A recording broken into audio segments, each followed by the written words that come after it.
Pilpres 2024 mencuatkan banyak anak muda. Dalam artian, terdapat sejumlah anak muda yang namanya berseliweran di medsos sebagai bakal capres potensial, meski cuma bermodalkan popularitas semata. AHY adalah salah satu contoh yang sejak beberapa tahun lalu sudah ramai diberitakan di media-media sebagai sosok yang punya peluang untuk maju sebagai capres. Sebab apa sih yang kurang dari anak muda ini? Dia ketua umum partai politik dan yang paling mantul adalah statusnya sebagai anak dari mantan Presiden RI. Buah jatuh tak jauh dari pohonnya, itu kata pepatah Indonesia. Like father, like son, kata orang Inggris. Anak presiden berpotensi besar mengikuti jejak ayahnya. Contoh, George Bush, Presiden Amerika Serikat ke-43, mengikuti jejak ayahnya, George H.W. Bush, Presiden Amerika Serikat ke-41, menjadi penguasa di Gedung Putih. Ada lagi contoh yang dekat dengan kita, yakni negara tetangga Filipina, Bongbong Marcos. Putra Presiden Ferdinand Marcos memenangkan Pilpres pada tahun lalu, Juni 2022. Sah-sah saja semua orang menginginkan jabatan presiden di negara masing-masing. Sistem demokrasi memberikan jalan yang sangat lebar untuk itu kok. Lihat saja Jokowi yang 3 dekade silam bukan siapa-siapa, tapi sekarang sudah menjadi orang nomor 1 di Indonesia, disegani dan dihormati dunia sebab kinerja moncernya.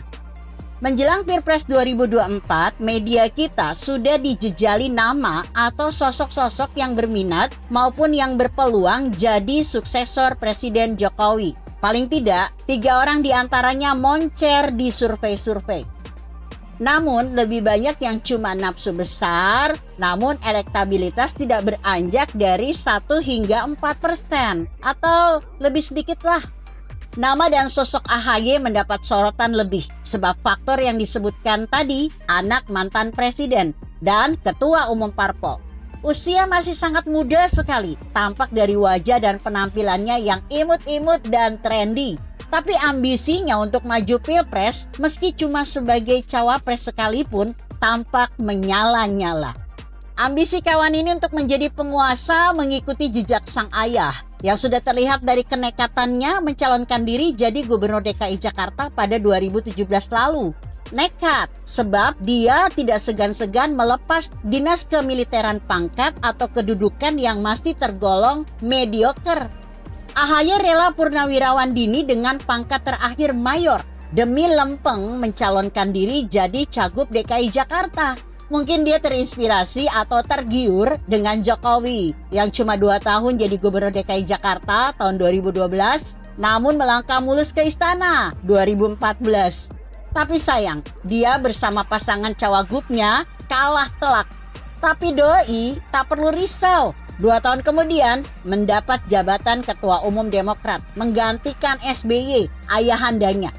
Dengan status sebagai ketum parpol, tentu akan lebih mudah baginya menyasar pemerintahan yang dia incar.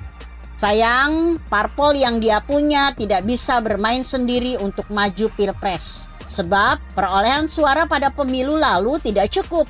Dia perlu berkoalisi dengan beberapa parpol supaya dapat 20% presidensial threshold. Asa sempat terbangun dengan dideklarasikannya Anies Baswedan oleh Nasdem, disokong Demokrat dan PKS. Tapi langkah politik ini belum final, sebab siapa yang akan menjadi cawapres belum kelar.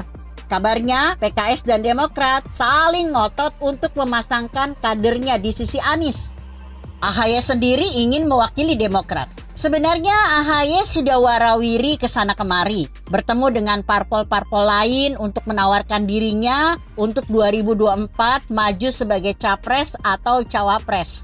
Namun hingga kini belum tampak hasil yang signifikan. Ada kesan bahwa parpol-parpol enggan menaikkan AHY. Mengapa? Mungkin orang-orang kurang antusias melihat AHY yang tampak terlalu ambisius. Sementara modal berupa pengalaman politiknya sangat minim. Pengalaman di pemerintahan pun nol. Sebab selama ini hanya di kemiliteran.